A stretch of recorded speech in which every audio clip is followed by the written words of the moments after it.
w dzisiejszym odcinku. I ruszamy. Przed nami ostatnie proste. Za nami piękne widoki i dość trudna trasa. A na szlaku nie będziemy pewnie potrzebowali wiele rozmawiać. Sabahu al-Khair w kolejnym dniu wędrówki. Ja nie mam wody, nie mam jedzenia, jestem tutaj o suchym pysku. Darła się w niebogłosy przez północy. Trzeba coś zjeść, nie? Pies, wychciewacz.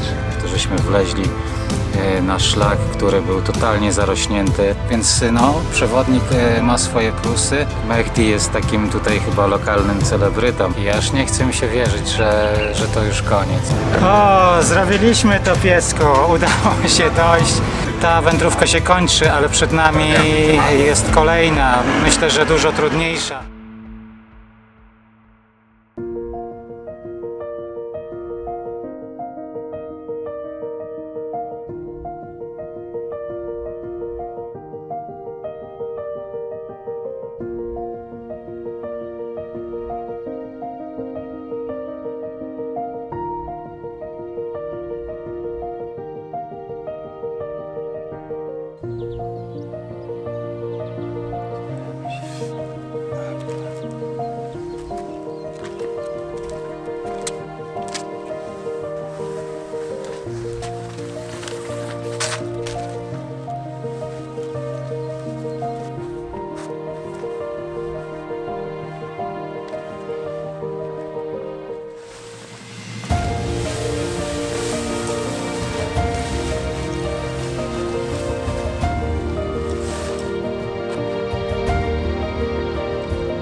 Witam serdecznie w kolejnym dniu w Libanie.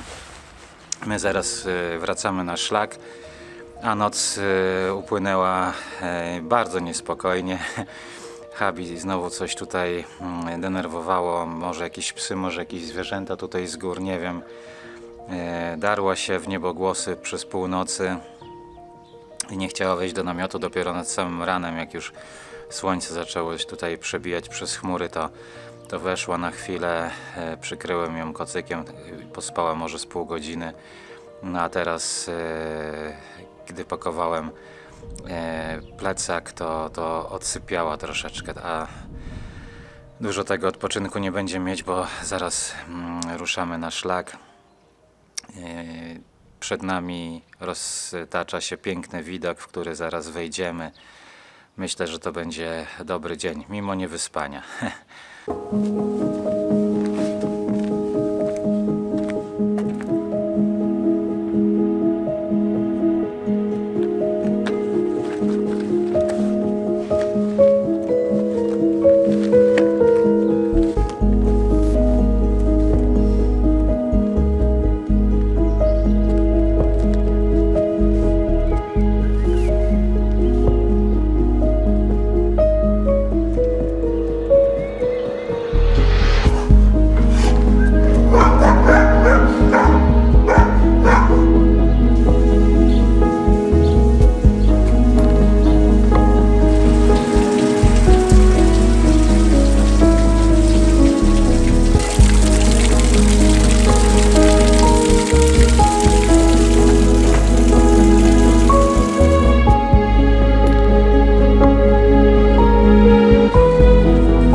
Oj, za nami piękne widoki i dość trudna trasa.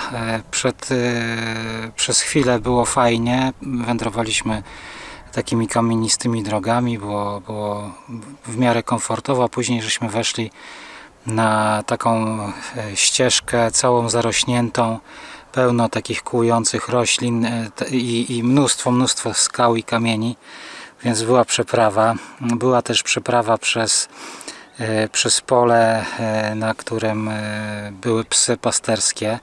Było ich 5, ale już to nie stanowi kompletnie problemu. Habi trzyma się blisko nogi, wie, że jest przy mnie bezpieczna. Ja tylko się schylam po kamień, nawet nie muszę rzucać, chyba że jakiś pies zbyt blisko podejdzie, wtedy rzucam i nie ma w ogóle najmniejszego problemu. A pies dzisiaj nieprzygotowany do wędrówki, bo jest ciepło, a ona w tym futerku męczy się, bidulka, gorąco jest jej, dyszy, wypiła już chyba dzisiaj ze 2 litry wody, ale dzielnie za mną podąża. Minęliśmy przed chwileczką miasteczko, czy wieś bardziej, i tam zakończyliśmy kolejny etap szlaku. No i idziemy teraz dalej do miejscowości Rashaja, a za mną piękny widok na górę Hermon. No, niesamowity jest ten widok z różnych perspektyw. Mamy okazję podziwiać tą wielką górę. Więc dzisiaj naprawdę jest i widokowo, i pogoda jest fajna, i wszystko jest fantastyczne, także nic, tylko zachwycać się i iść dalej.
Ależ to był dzień piękny, jeszcze się w sumie nie skończył, ale naprawdę było przecudownie.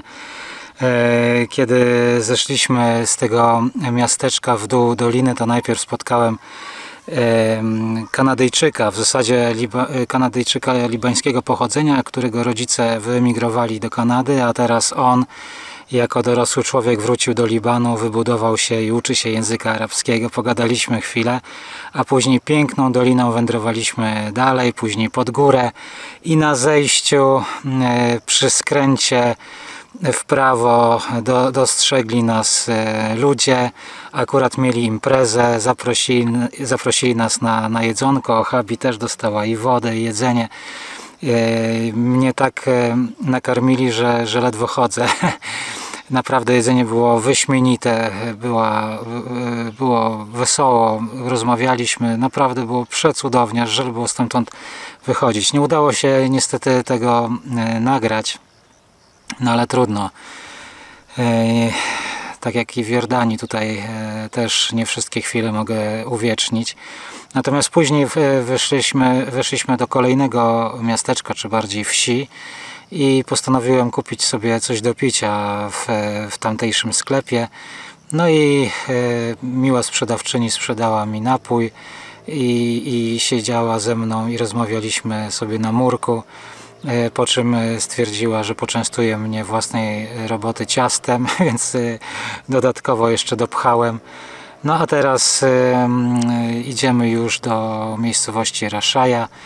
Już klimat się pomału kończy, bo coraz więcej zabudowań, już góry przysłaniają zabudowania, reklamy, tego typu rzeczy, więc już pewnie do samego końca dzisiaj takie będziemy mieć widoki, więc idziemy na miejsce noclegu. Jutro będziemy już wędrować z przewodnikiem, ale o szczegółach opowiem jutro, a tymczasem żegnam się i do zobaczenia jutro.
Witam serdecznie w kolejnym dniu.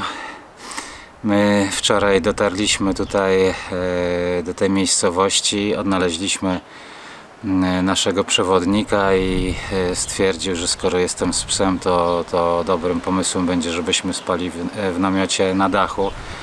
Udostępnił nam tutaj prąd, więc było fajnie, zasłonięci byliśmy od wiatru, chociaż nad ranem właśnie ten wiatr się zerwał. Noc była bardzo spokojna, spaliśmy mocno, a wczoraj tutaj już jak się pożegnałem i wydawało mi się, że te ostatnie kilometry pokonamy już bez żadnych problemów, to żeśmy wleźli na szlak, który był totalnie zarośnięty. Zaczęło się już ściemniać. W tej wysokiej trawie kompletnie nie było widać znaków, żeśmy kluczyli tam. Dotarliśmy w efekcie tutaj po 20 dopiero. No ale szczęśliwie, wszystko się udało, także fajnie. No a za momencik, ja już jestem spakowany, za momencik śniadanie i ruszamy na szlak właśnie z przewodnikiem, dlatego że dwóch ostatnich etapów nie da się przejść samemu, to znaczy pewnie się da, tylko że jest to już strefa przygraniczna z okupowaną Palestyną i z Syrią. Więc są tutaj najprawdopodobniej jakieś kontrole i żeby przejść szlak należy mieć przewodnika, to jest obowiązek, i pozwolenie od armii. Ja takowe już posiadam. Przewodnik mój o imieniu Mehdi załatwił wszystkie papiery, formalności, także dzisiaj mnie przeprowadzi, dzisiaj i jutro przeprowadzi nas do mety naszej wędrówki, a przy okazji Mehdi jest takim tutaj chyba lokalnym celebrytą, może celebrytą to złe słowo. To jest taki człowiek, którego wszyscy tutaj znają, nawet nie tyle w mieście, co w okolicy, bo wczoraj, kiedy zostałem zaproszony tam do tych ludzi na obiad, to oni sami zapytali, czy znam Mehdiego, czy tutaj do niego idę. Później pani w sklepie też okazało się, że zna właśnie mojego przewodnika. Tutaj, gdy wszedłem do miasta, to pierwsze było to, czy idę do Mehdiego, więc tutaj to jest jakaś taka wybitna postać tutaj, bardzo się cieszę. A człowiek jest naprawdę serdeczny, taka dobra dusza. Jak wczoraj go tutaj spotkałem, to naprawdę fantastyczny człowiek, taki bardzo ciepły. Myślę, że będzie nam się dobrze wędrowało. Co prawda nie mówi po angielsku, porozmawiamy się Google Translatorem, no ale przynajmniej jest ciekawie, a na szlaku nie będziemy pewnie potrzebowali wiele rozmawiać, tam liczy się po prostu droga, więc tak to pewnie będzie wyglądało. Ok, zbieramy się pomalutku i zobaczymy, co dzisiaj dzień przyniesie.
Mały raport z trasy. No, wędruje się nam fajnie. Idziemy sobie równym tempem, niespiesznie. Zrobiliśmy sobie właśnie przerwę. Kilometrów ubywa. No i wędrujemy bardzo blisko granicy syryjskiej. Tak blisko, że dostałem SMS-a, że witają mnie w Syrii. Tak myślę, że w linii prostej czasem było tak około 5 km do granicy. Za nami połowa dzisiejszego odcinka. Kilometrów dosyć szybko nam ubywa, a koniec dzisiejszego etapu będzie w miejscowości Hasbaja, tam zanocujemy. Już mi przewodnik zarezerwował miejsce w guesthouse'ie, także fajnie. No a przed nami jeszcze, nie wiem, z 10 km, może 12. Mam nadzieję, że wytrwam, bo słońce zaczyna mocno operować.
O, ale się wszystko dzisiaj szybko dzieje. Nie nadążam nagrywać. To nie jest moje tempo, to nie jest mój czas na to, żeby rozstawić kamerę wtedy, kiedy chcę zrobić przerwę, kiedy tego chcę, wkręcić się w klimat. Jednak wędrowanie z drugą osobą jest fajne, ale jakby no, wybiło mnie to z rytmu. Teraz też nie miałem nawet jak skończyć i jak opowiedzieć całego tego dnia filmowo. W każdym razie doszliśmy do Hasbaja i stamtąd zabrał nas chyba brat albo jakiś członek rodziny mojego przewodnika i wywiózł mnie za miasto tutaj do takiego pensjonatu, gdzie są znowu drewniane domki. Miał być tu sklep, nie ma, ja nie mam wody, nie mam jedzenia, jestem tutaj o suchym pysku, teraz siedzę, chce mi się pić jak nie wiem co. Mam teraz czekać na właścicieli, którzy mnie zabiorą do sklepu i żebym mógł sobie kupić jakieś rzeczy.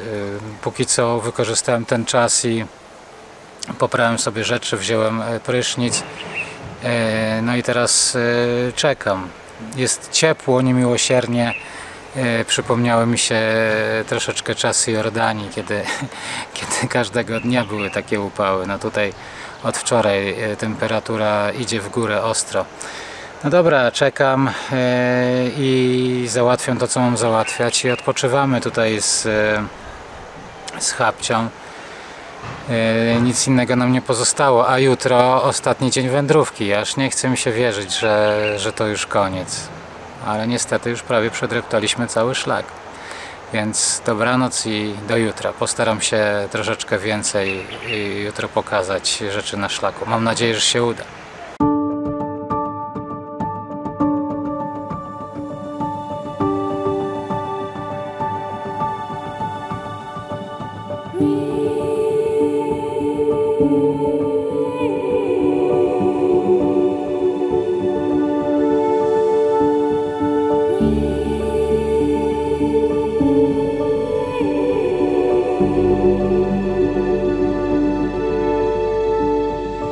Ah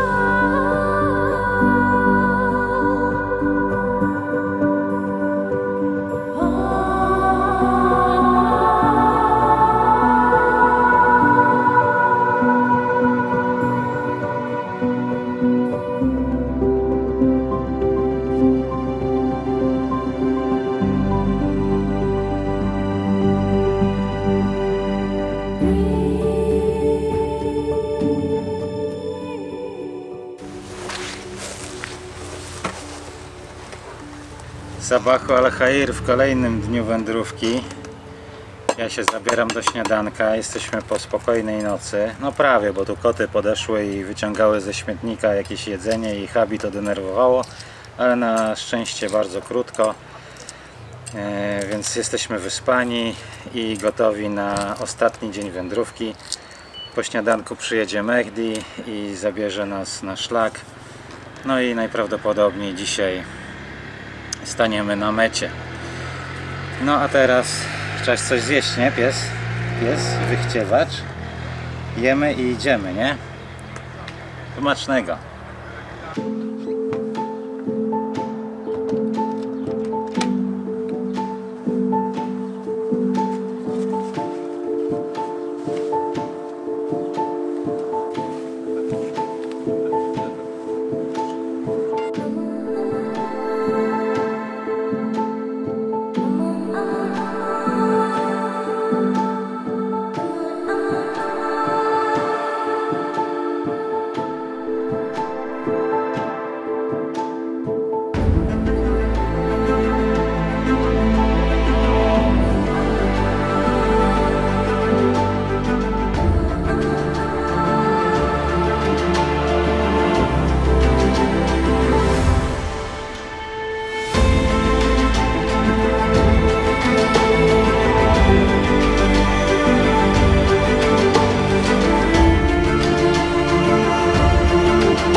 O, dzisiaj już wędruje się znacznie lepiej. Wczoraj był jakiś taki dzień dziwny. Mehdi też się przyznał, że był wykończony. Wczoraj czuł się jakiś chory nawet.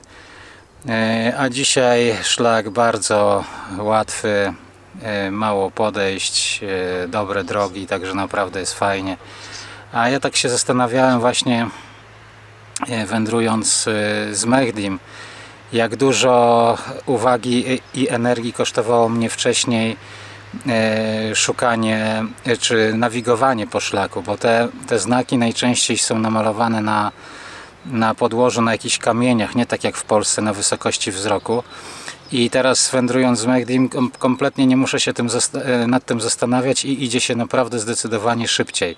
Mało tego, jak idę, to najczęściej w ogóle nie zauważam tych znaków. W momencie, wtedy, kiedy byłem skupiony na tym, to gdzieś moja uwaga pozwalała mi te znaki odnaleźć, ale one nie rzucają się specjalnie w oczy. Poza tym w wielu miejscach, szczególnie na takich kozich ścieżkach, znaki były po prostu zarośnięte trawą, a w wyższych partiach jeszcze gdzieniegdzie śnieg je przykrywał, więc no już nie wspomnę, że na każdym skrzyżowaniu, no może nie każdym, ale na większości skrzyżowań był problem, żeby odnaleźć właściwą drogę. Więc no, przewodnik ma swoje plusy, ale no, mimo tego, że naprawdę Mehdi jest fantastycznym człowiekiem i naprawdę fajnie nam się wędruje, to jednak po 20 dniach czy ponad 20 dniach to jest takie wybicie z własnego rytmu. Już nie ma jakby kontroli takiej pełnej nad wędrówką, w sensie, że chce się usiąść tutaj, to już nie za bardzo, chodźmy jeszcze 5 minut, tam będzie lepsze miejsce i tak dalej, i tak dalej. Jest trudniej nagrywać. No, jest inaczej. Nie mówię, że jest gorzej, ale jest inaczej.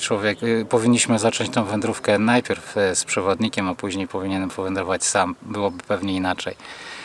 No, ale nowe doświadczenie, także też warto przeżyć coś takiego. No i przede wszystkim spotkać tak fantastycznego człowieka, jakim jest Mehdi. A przed nami około 5-6 km do Marjayun. gdzie zakończymy cały szlak i całą wędrówkę. Także tu posiedzimy jeszcze troszeczkę w cieniu i ruszamy. Przed nami ostatnie proste.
O, zrobiliśmy to, piesku. Udało się dojść. Jest jeszcze wczesna godzina i chyba nie byłem przygotowany na koniec. To była naprawdę wspaniała wędrówka. Wiele niezaplanowanych sytuacji, a szczególnie to nasze spotkanie z psem, z Habi. Ta wędrówka się kończy, ale przed nami jest kolejna, myślę, że dużo trudniejsza, ale dzięki Tobie, dzięki Wam, kochani, za to, że wspieracie nas dobrym słowem i też finansowo, myślę, że będzie nam łatwiej. Jesteście kochani, jesteście naszymi aniołami szlaku. Bardzo Wam dziękuję i mam nadzieję, że niedługo spotkamy się wszyscy w Polsce razem z Habi. Do zobaczenia. Jeszcze raz dziękuję za wszystko, za wsparcie, za każde słowo, za każdy komentarz, za każdy gest. Naprawdę było cudownie. Żal się żegnać, ale widzimy się w kolejnej wędrówce. Do zobaczenia. Hej!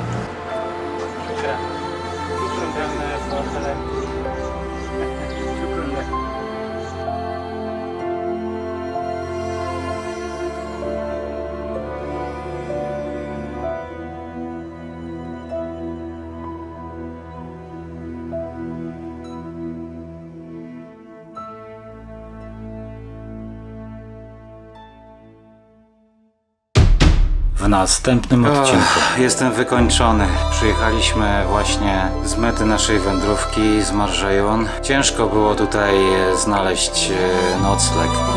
$100. It's not that cheap, like a bed for a dog. Nie sądziłem, że takie będą problemy. Żużu kroi tort pożegnalny. Poraniła sobie dziąsła i zęby i krwawiła, że trzeba po prostu wziąć na klatkę, no i ochłonąć. Pożegnałem się z moją ukochaną rodziną. Nie wypełnili wszystkich formalności i trzeba było wyjaśniać. Hej, Habibki. Jutro pakowanie i lecimy do Polski. Nie wiem, ryczeć mi się chce. To jest po prostu coś niesamowitego. 2,5 tysiąca w dupie. Kilkanaście hoteli odmówiło nam noclegu. Jestem potwornie zmęczony.